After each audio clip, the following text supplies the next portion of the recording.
Hello friends, आप सभी का स्वागत है ईआरए फिजिक्स क्लासेस में। आज हम लोग बात करेंगे एक नए टॉपिक का। नए टॉपिक का नाम है प्रकाश की उत्कर्मणीयता। इसके पहले हम लोग बहुत सारे टॉपिक पढ़े हैं, जिसमें आप ये पढ़े होंगे प्रकाश का अपवर्तन। प्रकाश का अपवर्तन किसे कहते हैं हम लोग पढ़ चुके हैं। उसी से रिलेटेड ये टॉपिक है प्रकाश की उत्कर्मणीयता। प्रकाश की उत्कर्मणीयता को समझने के लिए आपको इस फिगर को समझना होगा, तो ध्यान से इस फिगर को समझिएगा। जब प्रकाश की किरण एक माध्यम से चलकर दूसरे माध्यम में अपवर्तित होती है, ये आपका ध्यान से समझिएगा। ये कोई सघन माध्यम है। इस सघन माध्यम को हम मान लेते हैं कि ये पानी है, पानी से भरा हुआ है। एक एयर है जिसमें हवा हम कह सकते हैं हवा, और दूसरा है पानी। हवा और पानी, जैसे ही प्रकाश की किरण एक माध्यम से चल करके इस AB सतह पर पड़ती है, तो आपतन कोण हमारा I बनता है। आपतन कोण क्या बनता है? I बनता है, और अपवर्तन कोण स्मॉल r बनता है। ध्यान से समझिएगा। जब प्रकाश की किरण एक माध्यम से चलकर दूसरे माध्यम में जाती है, जब प्रकाश की किरण एक माध्यम से चलकर दूसरे माध्यम में जाती है, तो प्रकाश का अपवर्तन हो जाता है। और अपवर्तन इस प्रकार होता है कि यदि हम सघन माध्यम में कोई दर्पण रख देते हैं या कोई ऐसा पदार्थ रख देते हैं जिससे प्रकाश उस पर आपतित होने के बाद पुनः वापस लौट जाए उसी माध्यम में, उसी आपतन कोण और अपवर्तन कोण के साथ, तो हम उसे प्रकाश की उत्कर्मणीयता कह देते हैं। ध्यान से समझिएगा। प्रकाश की किरण जब एक माध्यम से दूसरे माध्यम में जाती है, जिस आपतन कोण I और अपवर्तन कोण R के साथ, तो दूसरे माध्यम से उसी आपतन कोण और अपवर्तन कोण के साथ ये वापस लौट जाती है। ध्यान से समझिएगा। जिस आपतन कोण और अपवर्तन कोण के साथ प्रकाश की किरण एक माध्यम से दूसरे माध्यम में जाती है, तो प्रकाश की किरण उसी माध्यम में वापस लौट जाती है उसी आपतन कोण और अपवर्तन कोण के साथ। तो इस घटना को ही प्रकाश की उत्कर्मणीयता कहते हैं। इसे आप ऐसे भी समझिए, हम 2 कदम आगे जिस रास्ते से चल रहे हैं, ठीक उसी रास्ते से हम 2 कदम पीछे आ जा रहे हैं। मीन्स जिस एंगल से हम आगे गए उसी एंगल से हम अगर पीछे आ गए, तो इस घटना को ही उत्कर्मणीयता कहते हैं। यदि प्रकाश लग गया, तो प्रकाश एक माध्यम से दूसरे माध्यम में जिस आपतन कोण और अपवर्तन कोण के साथ जाता है, उसी आपतन कोण और अपवर्तन कोण के साथ वापस लौट जाता है। इस घटना को ही प्रकाश की उत्कर्मणीयता कह देते हैं। चलिए इसे हम लोग लिखते हैं परिभाषा के रूप में। जब प्रकाश एक माध्यम से दूसरे माध्यम में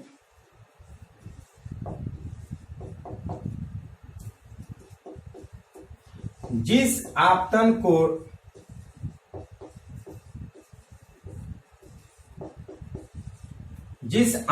कोण और अपवर्तन कोण के साथ जाती है, उसी आपतन कोण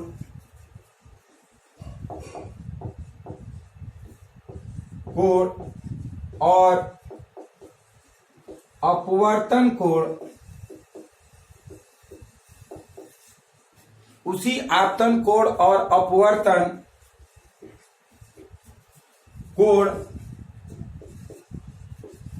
के साथ वापस लौट जाती है।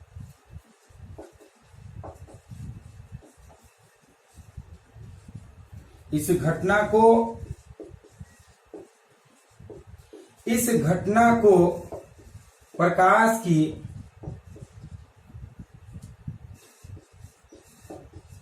उत्कर्मण्यता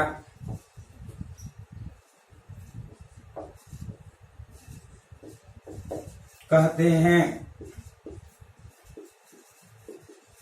ध्यान से समझिएगा, प्रकाश की उत्कर्मण्यता किसे कहते हैं?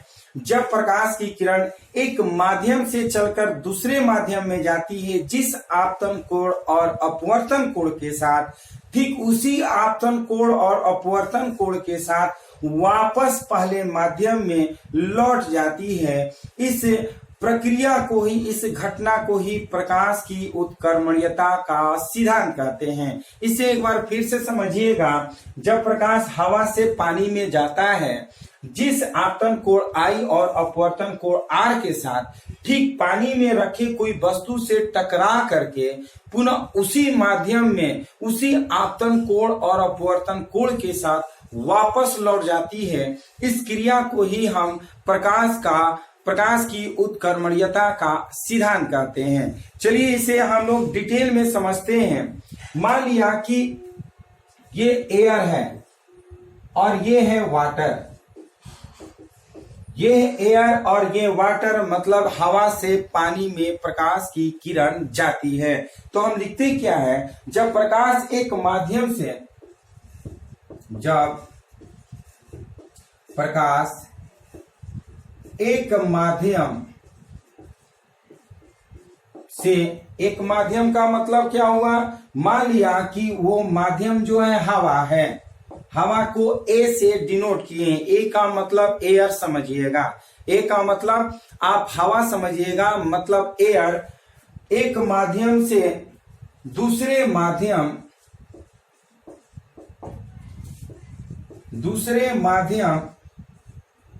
किसमें? वाटर में, दूसरे माध्यम में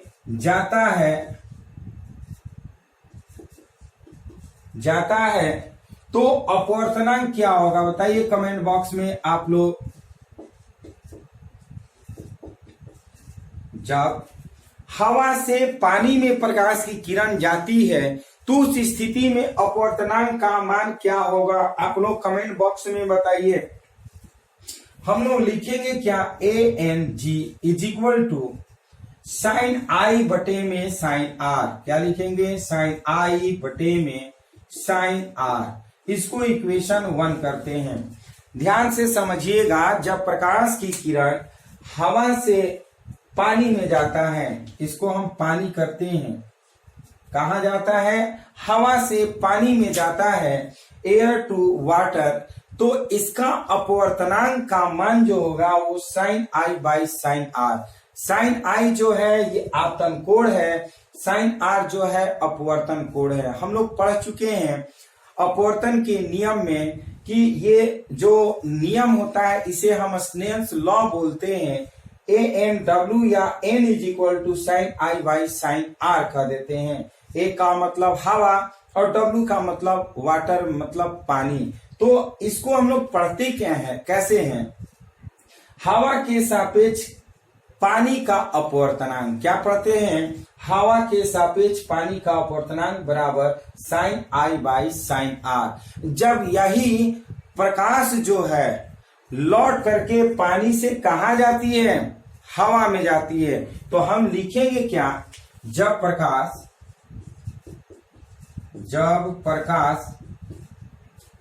एक माध्यम, जब यहां पर लिखेंगे क्या? जब प्रकाश पानी से हवा में जाती है तो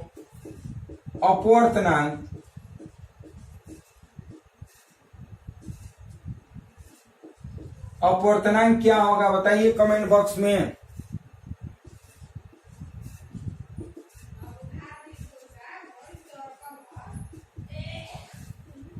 ध्यान से समझिएगा। जब प्रकाश की किरण पानी से हवा में जाएगी तो हम इसको लिखेंगे क्या?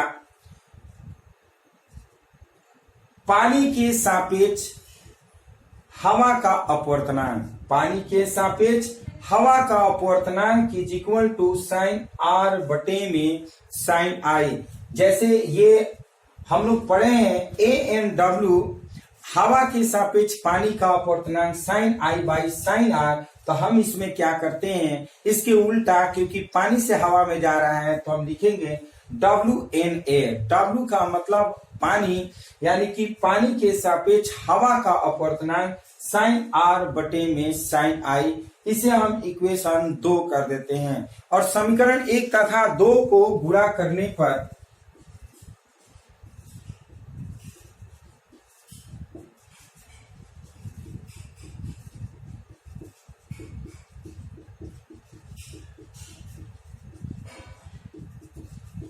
समीकरण 1 तथा 2 को गुणा करने पर हम क्या लिख सकते हैं, ध्यान से समझिएगा। A N W into W N A. Right hand को राइट हैंड तरफ गुणा करते हैं और लेफ्ट हैंड को लेफ्ट हैंड तरफ गुणा करते हैं तो हम लिखेंगे क्या, sine I by sine R into sine R by sine I. ये देखिए कट जाएगा तो इधर क्या बचेगा, 1 बचेगा। तो हम लिख सकते हैं so A N W is equal to 1 by W N A. क्या लिख सकते हैं, ए एन डब्ल्यू बराबर 1 बाई डब्ल्यू एन ए। इसी को हम लोग बोलते हैं प्रकाश की उत्कर्मणीयता का सिद्धांत बोलते हैं। तो इस तरह से प्रकाश की उत्कर्मणीयता का सिद्धांत हो गया। ये आप लोग स्क्रीनशॉट ले लीजिए। उसके बाद हम लोग इसके आगे एक न्यूमेरिकल की बात करेंगे जो कि आपको बनाना है। उसके बाद एक और टॉपिक बताएंगे जो कि बहुत इंपॉर्टेंट है, इसे आप स्क्रीनशॉट ले लीजिए। ये अगर कहीं डाउट होगा तो कमेंट बॉक्स में जवाब दीजिए, हम इसको फिर से समझाएंगे। आप इसको स्क्रीनशॉट ले लीजिए।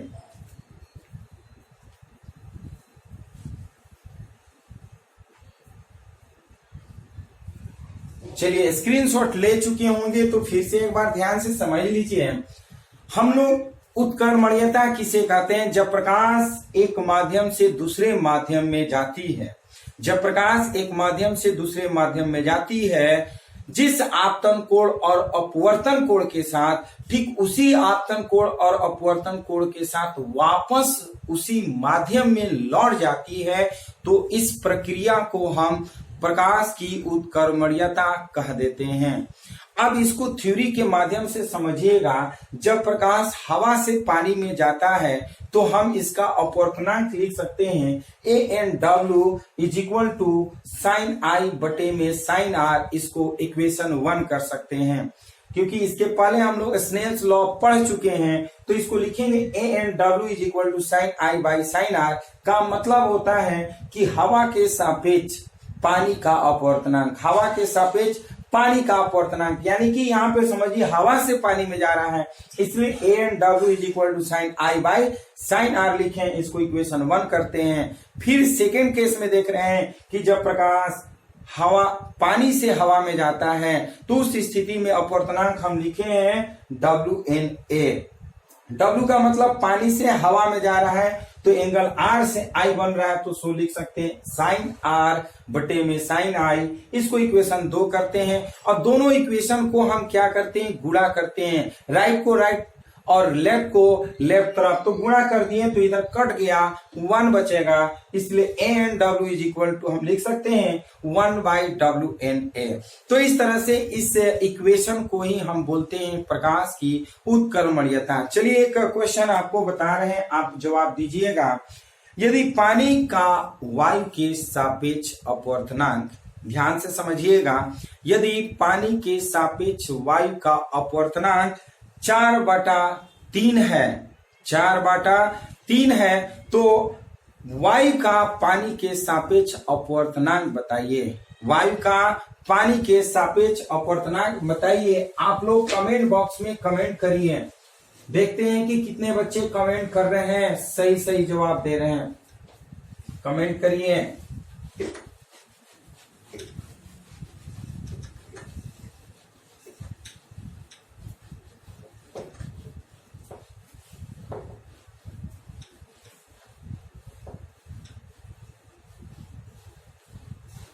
चलिए हम आपको बता रहे हैं, एक बार क्वेश्चन को हम लिख दे रहे हैं।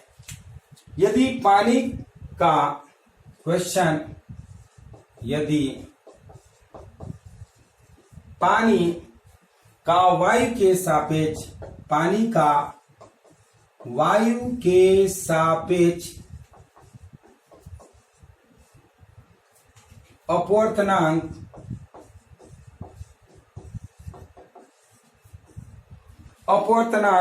4/3 है तो 4/3 है तो वायु का पानी के सापेक्ष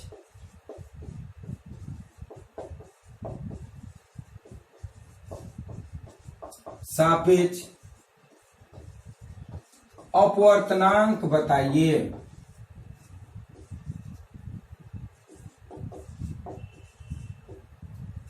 अपवर्तनांक बताएं। ध्यान से समझिएगा, क्वेश्चन क्या है कि पानी का वायु के सापेक्ष अपवर्तनांक 4/3 है तो वायु का पानी के सापेक्ष अपवर्तनांक कितना होगा। ध्यान से समझिए, इसको हम लिख सकते हैं AN, इसको लिख सकते हैं क्या, WNA is equal to 4/3। WNA is equal to 4/3 ये दिया हुआ है।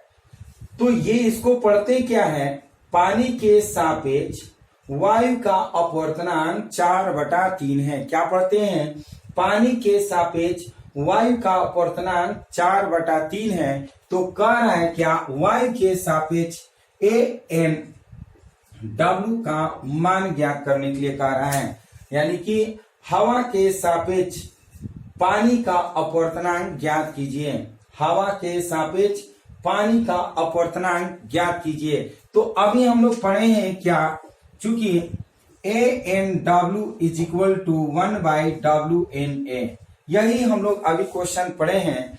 ANW is equal to 1/WNA, तो इसके जगह पर यदि हम रखते हैं 1/WNA के जगह पर 4/3, सो लिख सकते हैं क्या, NaW इज इक्वल टू, ये उलट जाएगा, हम लिख सकते हैं 3/4। इस तरह से हम इसका आंसर लिख देते हैं। यहां पे एक चीज ध्यान दीजिएगा, जब पानी के सापेक्ष हवा का अपवर्तनांक 4/3 है, इसको पलट दिया है कि हवा के सापेक्ष पानी का अपवर्तनांक, तो इसको भी हम पलट देते हैं। हम लिखेंगे क्या, 3/4। तो यहाँ पे ये हम इसको सॉल्व कर दिए हैं, 3/4 आ गया। यहाँ पर ये कह क्या रहा है कि हवा से कहां से गया, पानी से हवा में गया। कहां से कहा, पानी से हवा में गया। अब हवा से पानी में आएगा तो अपवर्तनांक क्या होगा, उसको पलट देते हैं, अपवर्तनांक हो जाएगा। याद रखिएगा, हवा से पानी में कहे या पानी से हवा में कहे या पानी से गिलास में कहे या गिलास से पानी में कहेंगे, उसको ठीक पलट देते हैं, वही आपका अपवर्तनांक हो जाएगा। इसको आप लोग स्क्रीनशॉट ले लीजिए। उसके बाद एक नए टॉपिक की बात करेंगे जिसको हम लोग पार्श्विक विस्थापन के नाम से जानते हैं, उसको पढ़ेंगे। इसको आप लोग स्क्रीनशॉट ले लीजिए क्योंकि इसे मिटाएंगे और पार्श्विक विस्थापन की बात करेंगे।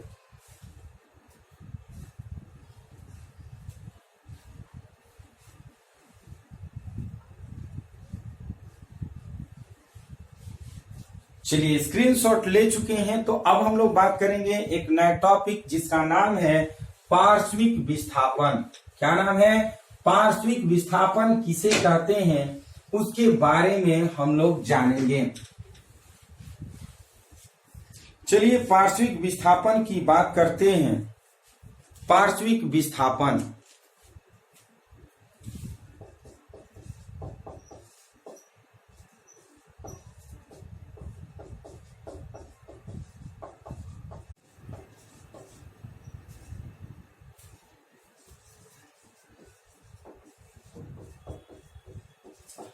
पार्श्विक विस्थापन को हम लोग इंग्लिश में बोलते हैं लेटरल शिफ्ट। पार्श्विक विस्थापन को इंग्लिश में क्या बोलते हैं? Lateral shift. ये बहुत इंपॉर्टेंट टॉपिक है, इसे आपको समझना है। ये हम फिगर के माध्यम से समझाएंगे। आप समझिएगा कि किस पॉइंट को हम लोग पार्श्विक विस्थापन कहते हैं, पार्श्विक विस्थापन का मान कितना होता है। कभी कभी ऑब्जेक्टिव में भी पूछ देता है और इससे कभी कभी न्यूमेरिकल भी पूछ देता है। तो इसे आपको समझने के लिए फिगर को ध्यान से देखना होगा और समझने की कोशिश करना होगा। ध्यान से समझिएगा।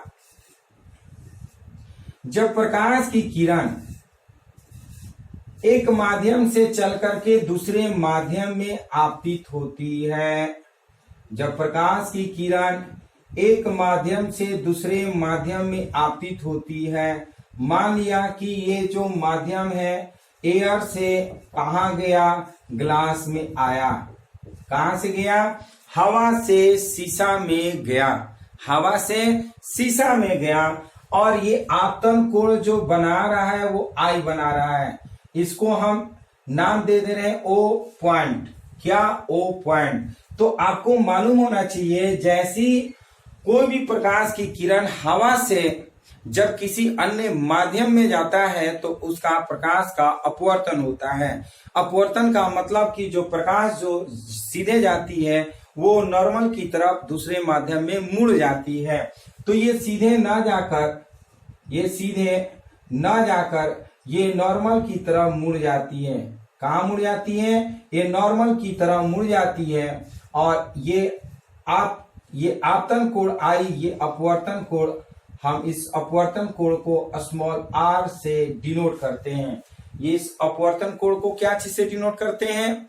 स्मॉल r से। और ये जो कोण बनता है इस कोण को हम लोग विचलन कोण कहते हैं। इस कोण को क्या कहते हैं? विचलन कोण कहते हैं। और विचलन कोण इसका मान जो होता है delta is equal to I minus R. क्या होता है? विचलन कोण delta is equal to I minus R. तो यहां पर इसका नाम हम रख दे रहे हैं ए, ये हो गया ओ और ये हो गया एन और एन डैश। क्या हो गया? एन और एन डैश। इस पे एक अभिलंब डाल दिए हैं जो आपतन कोण आई और अपवर्तन कोण आर को दो भागों में बांट दे रहा है। अब देखिए, जो प्रकाश सीधे जाती हुई प्रतीत होती है उस पर एक हम इस पे लंब डाल दिए। क्या कर दिए? उस पे एक लंब डाल दिए। इसका नाम कर दिए क्या? ये P कर दिए, ये Q कर दिए। ध्यान से समझिएगा, ये P और ये Q, और इस P और Q के बीच के जो डिस्टेंस होता है इस डिस्टेंस को हम लोग स्मॉल d से डिनोट करते हैं।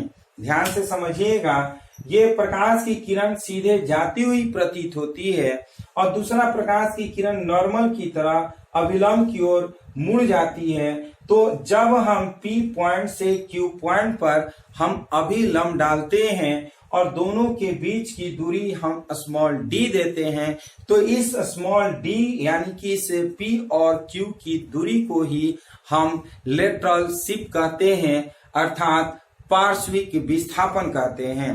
ध्यान से समझिएगा, पार्श्विक विस्थापन किसे कहते हैं? जब प्रकाश की किरण एक माध्यम से दूसरे माध्यम में जाती है और वो अभिलंब की ओर मुड़ जाती है और दूसरी किरण वो आगे जाती हुई प्रतीत होती है। जिस बिंदु पर हम उस पे अभिलंब डालते हैं उस बिंदु से पहले बिंदु के बीच की दूरी को हम लोग पार्श्विक विस्थापन कहते हैं। इस पार्श्विक विस्थापन को स्मॉल d से डिनोट किए हैं, अर्थात हम कहेंगे P और Q के बीच की दूरी को ही हम पार्श्विक विस्थापन कहते हैं। इसे आप डिटेल में समझिए। इस पर हम अभिलंब डाल देते हैं, इस पे एक अभिलंब डाल देते हैं। अब यहां से प्रकाश की किरण जाएगी तो ग्लास से हवा में जाएगी तो अभिलंब से दूर भागेगी, तो हमें उसको नहीं लेना है। यहाँ पे ध्यान देना है, मान लिया कि ये ग्लास की जो चौड़ाई है या मोटाई है वो स्मॉल टी है। टी का मतलब होता है थिकनेस ऑफ ग्लास। टी क्या है? थिकनेस ऑफ ग्लास, यानी कि इस ग्लास की मोटाई है।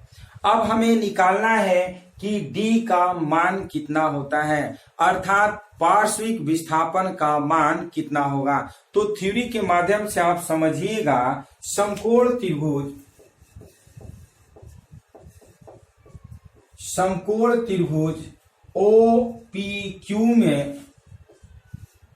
OPQ में हम लिखेंगे क्या? Sine theta. देखिए OPQ में sine theta is equal to हम लोग क्या जानते हैं? साइन थीटा के जगह पर हमारा लेमडा है, और लेमडा के जगह पर हम लिखेंगे क्या? I minus R. ध्यान से समझिएगा, ये थीटा के जगह पर लेमडा है और lambda is equal to I minus R है। और आप जानते हैं sine theta is equal to लंब बटा में कण होता है। क्या होता है? Sine theta is equal to लंब बटे में कण। तो लंब हमारा क्या हो गया? ये PQ है, PQ, और कण क्या हो गया? ये हमारा OP हो गया। क्या हो गया? OP। इसलिए हम लिखेंगे क्या? PQ जो है, PQ को हम D माने हैं, D बराबर हम लिखेंगे OP sine I minus small r। इसको इक्वेशन 1 कर लेते हैं। ये आपको समझ में आना चाहिए, ध्यान से समझिएगा। हम त्रिभुज OPQ में बात कर रहे हैं, समकोण त्रिभुज OPQ में बात कर रहे हैं। समकोण त्रिभुज OPQ में अगर हम साइन थीटा का मान निकालें, साइन थीटा के जगह पर यहाँ पे लेमडा है, लेमडा को हम लोग विचलन कोण के नाम से जानते हैं। ध्यान से समझिएगा, इसे हम विचलन कोण कहते हैं। कौन सा कोण? विचलन कोण। ध्यान से समझिएगा। और विचलन कोण बराबर होता है I माइनस आर। क्या होता है? I minus R. तो हम लिखेंगे sine I minus R is equal to लंब बटे में कण, ये PQ बटा में OP, PQ बटा में OP कण है, PQ लंब है। और हमें निकालना क्या है? PQ आप देख रहे हैं कि D दिया है, अगर D निकालेंगे तो ये OP को इससे मल्टीप्लाई करेंगे तो OP sine I minus R कर लेते हैं और इसे इक्वेशन 1 करते हैं। अब हम दूसरे त्रिभुज की बात करेंगे ON'P में, समकोण त्रिभुज। चूंकि ये अभिलंब है तो ये हम लिखेंगे समकोण त्रिभुज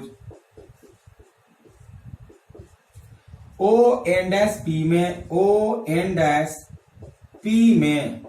अब बताइए कि R है तो हम लिखेंगे क्या? Cos small r is equal to cos theta is equal to क्या होता है? कमेंट बॉक्स में बताइए। Cos theta is equal to आप क्या जानते हैं? Cos theta is equal to हम लिखेंगे क्या? आधार बटे में कण। क्या लिखेंगे?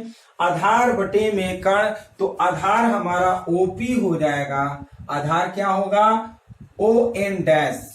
हम लिखेंगे ON डैश, और कण जो है OP हम लिख लेते हैं। क्या लिखेंगे? OP। ध्यान से समझिएगा, cos theta is equal to आधार बाई कण होता है। आधार बाई कण होता है तो आधार हमारा क्या है? ON डैश है। ON डैश लिखेंगे और बाई OP जो है कण है। हम यहां से OP का मान निकालेंगे। OP इज इक्वल टू क्या लिखेंगे? ON डैश जो है देख सकते हैं, ON डैश के जगह पर हम T लिखेंगे। क्या लिखेंगे? T।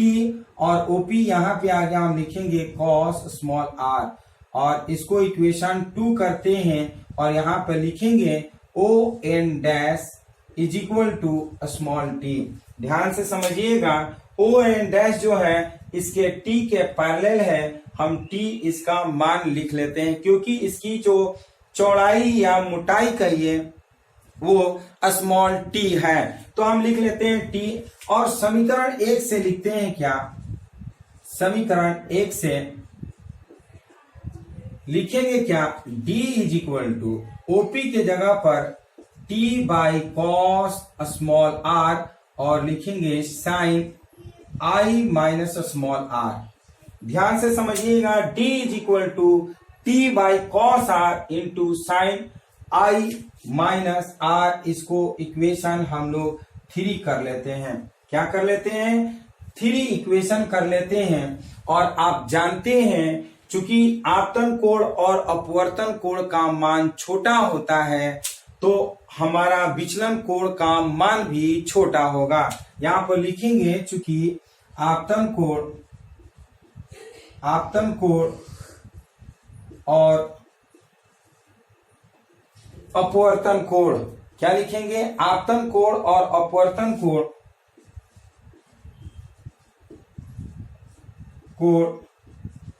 बहुत छोटा है, अतः हम क्या कर सकते हैं? लिखेंगे sine I minus R is equal to I minus R, तथा हम लिख सकते हैं sine cos R is equal to 1 लिख लेते हैं। ध्यान से समझिएगा, बहुत छोटा होने का मतलब है मान के चलिए जो अपवर्तन कोण है वो 0 डिग्री हो जाए, और आप जानते हैं कॉस 0 इज इक्वल टू 1 होता है। और जब बहुत छोटा होता है तो उसकी जो ज्या होती है उसको हटा दिया जाता है। तो यहाँ पे साइन आई माइनस आर है, चूंकि ये बहुत छोटा है इसलिए साइन को हम ज्या को हटा दिए, तो इसके बदले में आई माइनस आर लिख सकते हैं और कॉस आर के जगह पर 1 लिखेंगे। क्यों? क्योंकि कोण जो है बहुत छोटा है। जब छोटा होता है तो उसके साथ जो को ज्या होती है उसका हटा देते हैं मान, और कॉस वैसे भी 0 का मान 1 होता है, तो सबसे छोटा का मतलब 0 हो सकता है, नेगेटिव नहीं होगा। तो हम लिखते हैं समीकरण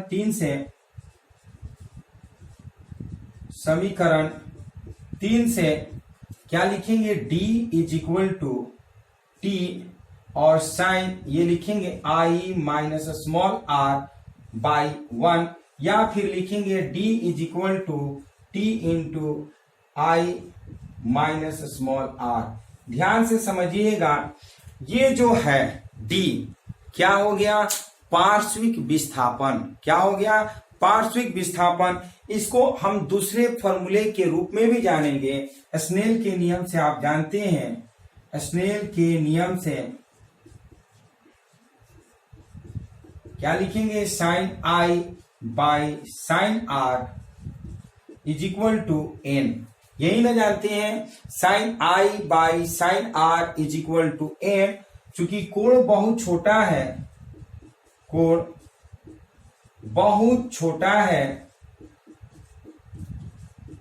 अतः हम लिख सकते हैं क्या?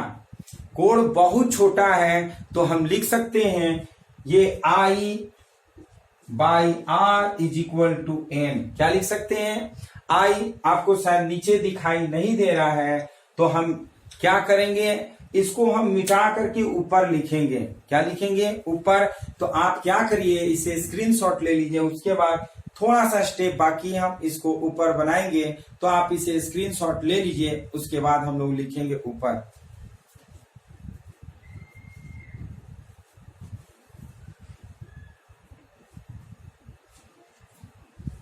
चलिए, स्क्रीनशॉट ले चुके होंगे तो ध्यान से समझिएगा। अब हम लोग बात करेंगे कि लेटरल शिफ्ट यानी कि पार्श्विक विस्थापन का मान कितना होगा। तो ध्यान से आप इसको समझने की कोशिश करिएगा। इसको हम लिखेंगे क्या? लिखेंगे जब कोण बहुत छोटा है तो n is equal to I by R या r is equal to I by small n। समीकरण हम लिखेंगे क्या? इसको हम मान लेते हैं 4 समीकरण 4 से d is equal to T और i माइनस r के जगह पर हम लोग लिखेंगे क्या? i by small n। इसको आप यहीं पे लिख सकते हैं या फिर आप लिख सकते हैं d is equal to T I और लिखेंगे क्या? 1 माइनस 1 बाई n। ये आपका पार्श्विक विस्थापन का समीकरण हो गया, सूत्र हो गया, फॉर्मूला हो गया। अब हम लोग बात करेंगे कुछ न्यूमेरिकल की, और उस न्यूमेरिकल को आप भी बनाने की कोशिश करिएगा। और ऐसा है कि आप इसे स्क्रीनशॉट ले लीजिए, उसके बाद हम लोग एक और टॉपिक पढ़ेंगे, उसके बाद हम लोग न्यूमेरिकल बनाएंगे। इसे आप पार्श्विक विस्थापन का फॉर्मूले का स्क्रीनशॉट ले लीजिए, पार्श्विक विस्थापन का फॉर्मूले का स्क्रीनशॉट ले लीजिए। एक नोट लिख रहे हैं तो आप स्क्रीनशॉट ले लीजिएगा, क्योंकि नोट में हम लिखवाएंगे कि विचलन कोण का मान जो होता है वो I माइनस R होता है। तो इसे आप नोट भी कर लीजिएगा। नोट, विरल माध्यम से सघन माध्यम में जाने पर, विरल माध्यम से सघन माध्यम जाने पर बिंदु O पर प्रकाश, बिंदु O पर, ये बिंदु O है, बिंदु O पर प्रकाश किरण का विचलन को, O पर प्रकाश किरण का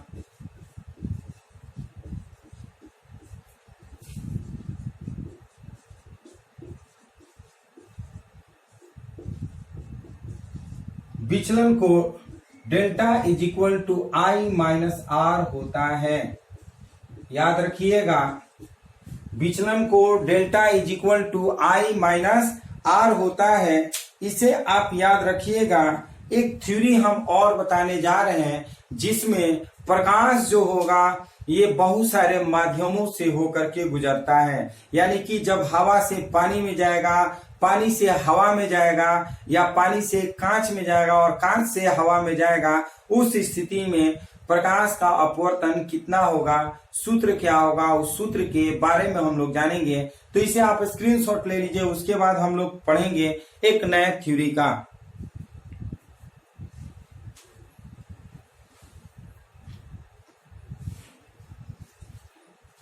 चलिए, स्क्रीनशॉट ले चुके होंगे, तो अब हम लोग बात करेंगे एक नए थ्योरी।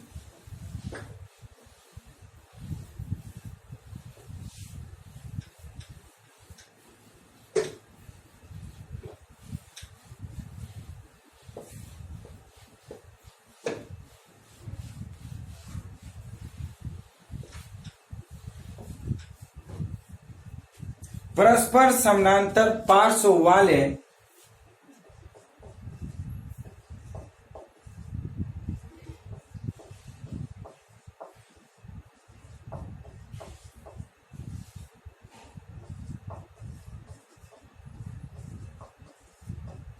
परस्पर समानांतर पार्श्व वाले उत्तरोत्तर माध्यमों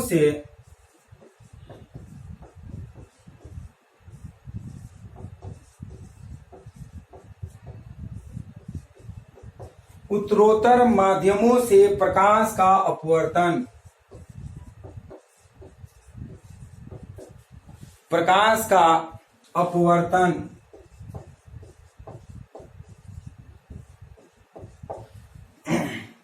इसे आप समझिएगा। प्रकाश का अपवर्तन कब?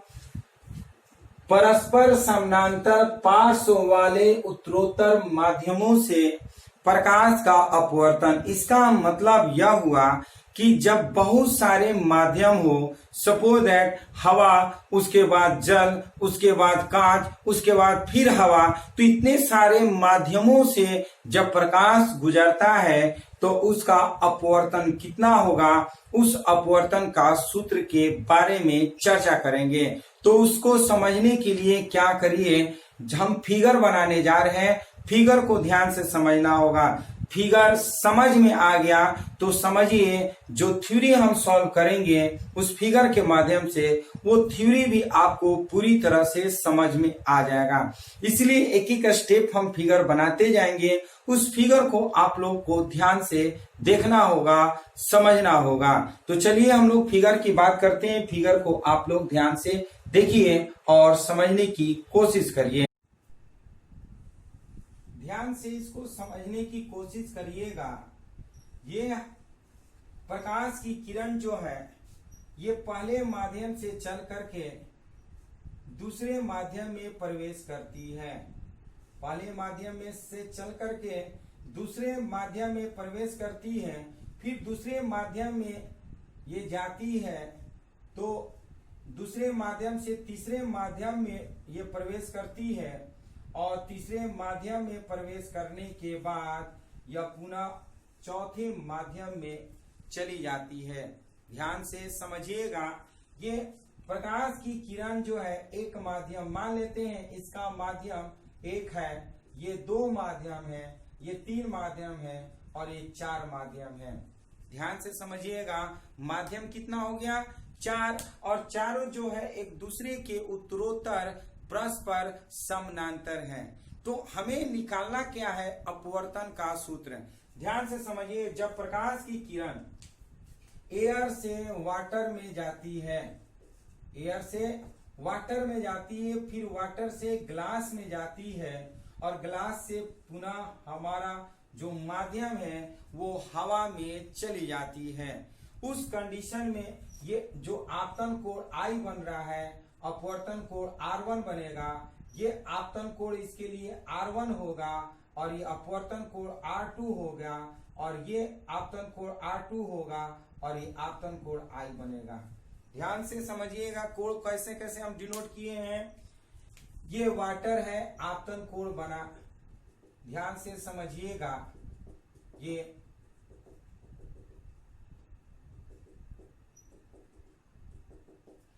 आपतन कोण I है, आपतन कोण I है और अपवर्तन कोण R1 है। क्या है? अपवर्तन कोण R1 है। और दूसरे पॉइंट पर ये O है बिंदु, ये P है, ये Q है। अब O से क्या किया कि प्रकाश P बिंदु पर चला गया। O से प्रकाश की किरण P बिंदु पर चला गया, तो P पर जो आपतन कोण होगा, ये आप देख रहे हैं कि ये कोण जो है एक दूसरे के एकांतर खंड के कोण कहलाते हैं। तो जितना ये वैल्यू होगा R1 का मान, उतना ही ये भी कोण होगा। तो हम लिख सकते हैं ये R1 है तो ये भी R1 होगा। फिर दूसरा कोण हमारा अपवर्तन कोण क्या होगा? तीसरे माध्यम के लिए R2 होगा। तीसरे माध्यम के लिए अपवर्तन कोण R2 होगा और इस पर जब अभिलंब डाले हैं तो ये कोण जो होते हैं दोनों एक दूसरे के एकांतर खंड के कोण कहलाते हैं। तो ये R2 है तो ये आपतन कोण भी R2 हो जाएगा। और ये अपवर्तन कोण हवा में है, तो जितना पहले वाला कोण होता है वही आपका बाद वाला भी यानी कि लास्ट वाला कोण भी होता है। तो पहला माध्यम ये हो गया, दूसरा माध्यम ये, तीसरा और चौथा माध्यम। पहला हवा माध्यम हो गया, दूसरा वाटर हो गया, तीसरा ग्लास हो गया और चौथा एयर हो गया। इतना आपको क्लियर होना चाहिए। फिर से एक बार समझ लीजिए। यदि फिगर समझ में आ गया तो थ्योरी बहुत आसान है समझने में। जब प्रकाश की किरण हवा से पानी में जाता है तो इसका आपतन कोण I और अपवर्तन कोण R1 बनता है। और जैसे ही पानी से ग्लास में जाता है तो इसका जो आपतन कोण होता है वो R1 होता है। क्यों? क्योंकि ये दोनों कोण होते हैं एक दूसरे के एकांतर खंड के कोण होते हैं। तो ये R1 है अपवर्तन कोण, तो दूसरे के लिए आपतन कोण R1 हो जाएगा। और जब ये दूसरे माध्यम से तीसरे माध्यम में जाता है तो तीसरे माध्यम का अपवर्तन कोण R2 होगा। और आप देख सकते हैं कि तीसरे माध्यम से चौथे माध्यम में जाता है तो इसके लिए आपतन कोण हमारा R2 होगा, क्योंकि दोनों एक दूसरे के एकांतर खंड के कोण हैं, तो ये भी R2 हो जाएगा। और लास्ट वाला जो देख रहे हैं वो I हो जाएगा। क्यों? क्योंकि पहला माध्यम का जो कोण बनता है वही लास्ट माध्यम में भी कोण होगा। क्यों? क्योंकि पहला माध्यम एयर है तो लास्ट माध्यम भी हमारा एयर होगा। तो इसीलिए I हम कर दिए। चलिए अब इसको थ्योरी की बात करते हैं। पहले व दूसरे माध्यम के नियम से, स्नेल के नियम से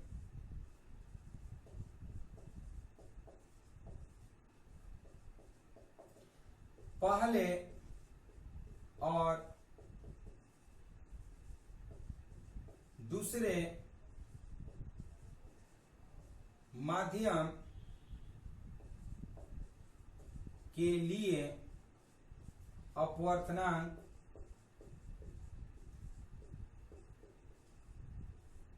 बताइए क्या लिख सकते हैं। पहले माध्यम से दूसरे माध्यम में जाता है तो अपवर्तनांक क्या होगा, ए से डब्ल्यू में जा रहा है तो लिखेंगे क्या, एन डब्ल्यू, क्या लिखेंगे, A N W is equal to sine I by sine R1। इसको इक्वेशन 1 करते हैं।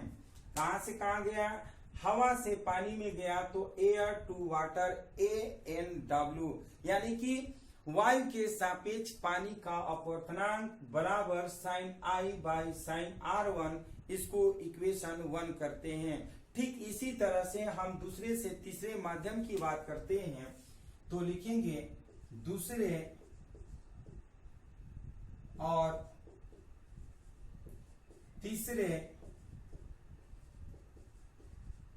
माध्यम के लिए अपवर्तनांक लिखेंगे क्या, WN G, क्या लिखेंगे, WN G is equal to sine R1 by sine R2। इसको इक्वेशन 2 करेंगे। कहां से कहां गया, दूसरे से तीसरे में, मतलब वाटर से ग्लास में गया तो वाटर में हमारा आपतन कोण R1 और ग्लास में अपवर्तन कोण R2 हो गया। अब तीसरे से चौथे में जाएगा तो लिखेंगे क्या, तीसरे और चौथे माध्यम के लिए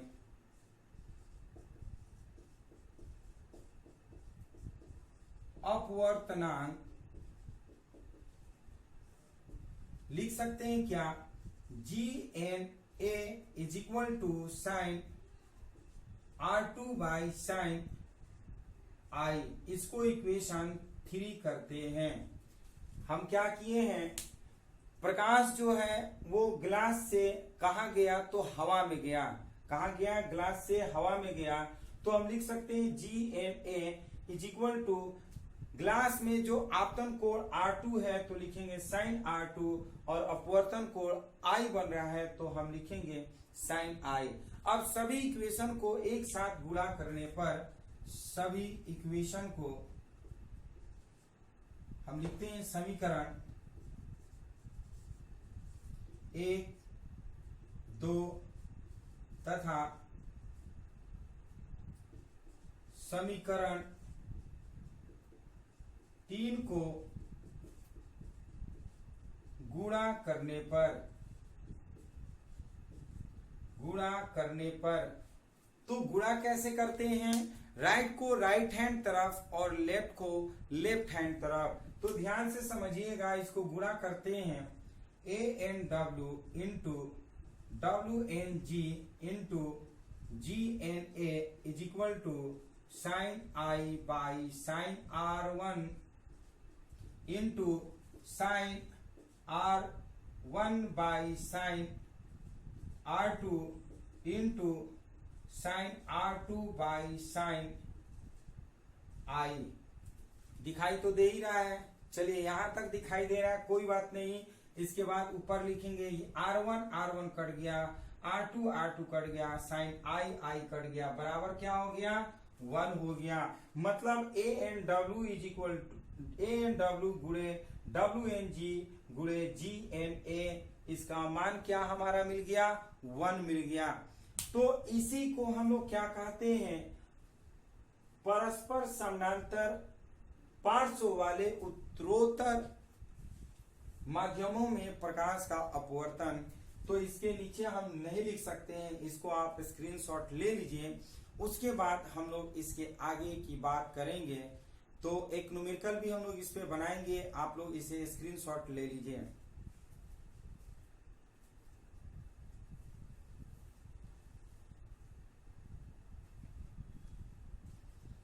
चलिए स्क्रीनशॉट ले चुके होंगे तो ध्यान से समझिएगा, ज्यादा वीडियो लंबा नहीं होगा। थोड़ा सा खाली और है। इस थ्योरी को हम क्लियर करने के बाद एक एग्जाम्पल के रूप में इस पे न्यूमेरिकल आपको समझा देंगे, तो ये थ्योरी पूरी तरह से क्लियर हो जाएगा। उसके बाद हम खत्म करेंगे। तो ध्यान से समझिएगा, ये इज इक्वल टू 1 है तो लिखेंगे क्या, A N W into W N G into G N A is equal to 1। ये हमारा हो गया। अब हम करते क्या है, लिखेंगे क्या, A N W into W N G is equal to, ये तो बाई में आ जाएगा तो हम लिख सकते हैं जी एन ए, या फिर इसको हम लिख सकते हैं क्या, A N W into W N G is equal to, देखिए 1 हम जानते हैं चूंकि A N G is equal to 1/GNA। उत्कर्मण्यता का सिद्धांत अभी पढ़े हम लोग, तो ANG को हम लोग 1/GNA भी लिख सकते हैं। तो GNA है तो हम लिखेंगे क्या, ANG। इस तरह से ये समीकरण हो गया। हम किसी को भी मान निकाल सकते हैं। इसी पर हम लोग एक न्यूमेरिकल बनाएंगे जो कि आपको पूरी तरह से कॉन्सेप्ट क्लियर हो जाएगा। तो इसे आप कोशिश करिएगा आप भी बनाने के लिए। ये आप क्या करिए, स्क्रीनशॉट यदि आप ले लेते हैं तो हम मिटा करके इस पे न्यूमेरिकल बनाएंगे। आप इसे स्क्रीनशॉट ले लीजिए, छोटा सा है।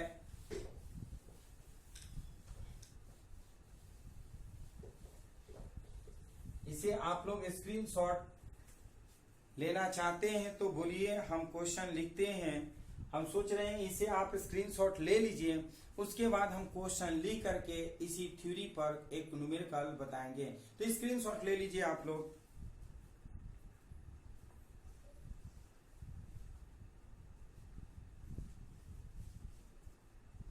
चलिए स्क्रीनशॉट ले चुके होंगे तो हम आपको बता रहे हैं, ध्यान से समझिएगा। इसी थ्योरी पर एक अच्छा सा न्यूमेरिकल बताएंगे। अगर आपको 100% समझ में आ गया होगा तो आप भी इस थ्योरी पर न्यूमेरिकल सॉल्व करिएगा। यदि आपको किसी भी प्रकार का डाउट हुआ होगा तो इस वीडियो को प्ले करके, रिप्ले करके आप इसे दोबारा तिबारा भी देख सकते हैं। जब ये वीडियो अपलोड हो जाता है तो इसे आप दोबारा भी देख करके समझ सकते हैं। ये कभी भी आप कितना बार भी देख सकते हैं। तो चलिए एक न्यूमेरिकल की बात करते हैं, ध्यान से समझिएगा। यदि वायु के सापेक्ष, क्वेश्चन नंबर फर्स्ट है, यदि वायु के सापेक्ष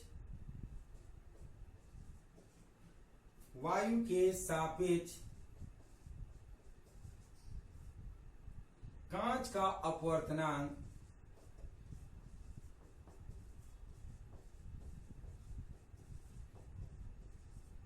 वायु के सापेक्ष कांच का अपवर्तनांक 3/2 तथा वायु के सापेक्ष जल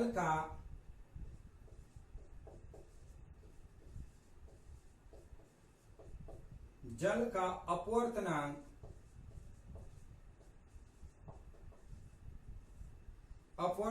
4/3 है, तो कांच के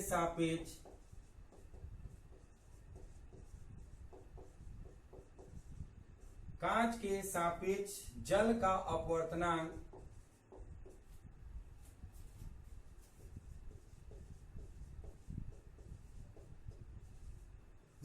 ज्ञात कीजिए।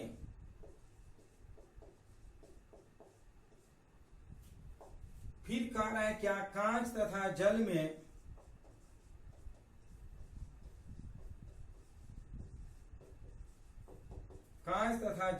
प्रकाश की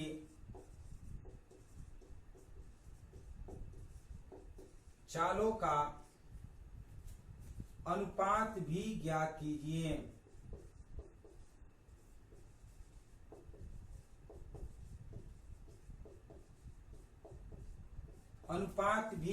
कीजिए। चलिए इस क्वेश्चन को लिख दिए, कोशिश करिए आप भी इसे बनाने के लिए, बना करके कमेंट बॉक्स में जवाब दीजिए कि आपका आंसर कितना आया है। क्योंकि थ्योरी समझ चुके हैं तो थ्योरी पे ये बेस्ड है, तो आप इसे बनाने की कोशिश करिए। देखते हैं कि कितने लोग बना रहे हैं और कमेंट बॉक्स में जवाब दे रहे हैं। अगर आपसे नहीं आ रहा है तो कोई बात नहीं, आप इसे देखिए और समझने की कोशिश करिए। बहुत ही सिंपल है। हम लोग करते क्या है, अकॉर्डिंग टू क्वेश्चन हम लोग चलते हैं। आप लोग को कोशिश करना चाहिए न्यूमेरिकल को ध्यान से एक बार पढ़ लेने के लिए। जैसे हम लोग पढ़ रहे हैं कि यदि वायु के सापेक्ष कांच का अपवर्तनांक 3/2 है तथा वायु के सापेक्ष जल का अपवर्तनांक 4/3 है, तो कांच के सापेक्ष जल का अपवर्तनांक ज्ञात कीजिए और कांच तथा जल में प्रकाश के वेगों का अनुपात भी ज्ञात करना है। तो चलिए हम आपको बता रहे हैं। देखिए सबसे पहले वायु दिया है, उसके बाद कांच दिया है। तो वायु के सापेक्ष कांच का अपवर्तनांक यानी कि ANG इज इक्वल टू दिया है 3/2। इसको क्या पढ़ते हैं, वायु के सापेक्ष कांच का अपवर्तनांक 3/2। फिर क्या है, वायु के सापेक्ष जल का अपवर्तनांक यानी कि ANW इज इक्वल टू दिया है 4/3 दिया है। तो कह रहा है क्या, कांच के सापेक्ष जल का अपवर्तनांक ज्ञात कीजिए यानी कि GNW पूछ रहा है इज इक्वल टू वाट करते हैं। तो हम लोग जानते हैं, ध्यान से समझिएगा, चूंकि ANG हम लोग पढ़े हैं ANW into WNG is equal to ANG। अभी ये फॉर्मूला पढ़े हैं, हवा से पानी में गया था, फिर पानी से ग्लास में गया था और ग्लास से पुनः हवा में आया था। तो ये हम लोग फॉर्मूला पढ़े हैं। हम लोग देख रहे हैं कि ANG का मान दिया है और ANW का भी मान दिया है। सो हम लिख सकते हैं WNG is equal to ANG by ANW करेंगे। ध्यान से समझिए, ये फॉर्मूला लिखना और समझना बहुत आसान होता है। हम हवा से कहाँ ले गए थे, पानी में ले गए थे, तो ANW लिखेंगे इंटू फिर पानी से कांच में ले गए थे तो WNG और बराबर हमारा, ध्यान से समझिएगा, WNG इज इक्वल टू क्या हो जाएगा, ANG बाई ANW। इसका मतलब यह है कि अगर हम ये निकालें कि जल के सापेक्ष ग्लास का यानी कि कांच का अपवर्तनांक बराबर ANG बाई ANW कर सकते हैं। अब देखिए इसका मान हम लोग पुट करते हैं, तो ध्यान से समझिएगा, ANG का मान दिया हुआ है 3/2 और बाई ANW का मान दिया है 4/3। तो इसको हम कैलकुलेशन करते हैं तो 3 3 या 9 और 4 2 या 8। सो हम लिख सकते हैं WNG इज इक्वल टू 9:8। यानी कि हम इस तरह से कह सकते हैं कि जल के अपेक्षा कांच का अपवर्तनांक कितना आ गया, 9.8। जल के अपेक्षा कांच का अपवर्तनांक कितना हो गया, 9.8। और हमें और क्या निकालना है, कांच तथा जल में प्रकाश की चालों का अनुपात भी ज्ञात करना है। तो आप ध्यान से समझिएगा, चूंकि WNG बराबर जल में प्रकाश की चाल बटा में हम लिख सकते हैं कांच में प्रकाश की चाल। कांच में प्रकाश की चाल ये हम लोग जानते हैं। WNG का मतलब हम लोग लिख सकते हैं कि जल में प्रकाश की चाल बटे में कांच में प्रकाश की चाल। लेकिन क्वेश्चन में क्या दिया है, कांच तथा जल में प्रकाश की चालों का अनुपात ज्ञात कीजिए। तो यहाँ पे सबसे पहले कांच है, उसके बाद जल है। तो इसको हम अगर पलटेंगे तो ये हम लिख सकते हैं, इसलिए 1/WNG इज इक्वल टू, इसको लिख सकते हैं कांच में प्रकाश की चाल बटा जल में प्रकाश की चाल। इस तरह से क्या हो जाएगा, इस दोनों को दोनों तरफ क्या कर दिए, उलट दिए हैं, तो ये WNG हो जाएगा 1/WNG, और जो नीचे वाला है ऊपर चल जाएगा। ये कांच में प्रकाश की चाल नीचे है तो हम ऊपर लिख लेते हैं कांच में प्रकाश की चाल, और ऊपर जो है जल में प्रकाश की चाल, ये नीचे आ जाएगा जल में प्रकाश की चाल। तो इस तरह से आप देखिए हम लिखेंगे क्या, 1/WNG, WNG का मान है 9/8, तो हम लिखेंगे क्या, इसके जगह पर कांच में प्रकाश की चाल का मतलब हुआ, ये हम लिख सकते हैं VG बाई ये जल में प्रकाश की चाल यानी कि VW इज इक्वल टू, हम लिखेंगे 1/WNG के जगह पर 1/ और ये लिखेंगे 9/8। सो हम कर सकते हैं VG ratio VW is equal to 8, जब ऊपर चल जाएगा तो 8 रेशियो 9 हो जाएगा। इस तरह से हमारा कह सकते हैं कांच तथा जल में प्रकाशों की चाल की जो अनुपात होगी वो 8:9, और यदि हमें ये निकालना है कि जल के अपेक्षा कांच का अपवर्तनांक तो 9.8। इसको आप लोग स्क्रीनशॉट ले लीजिए।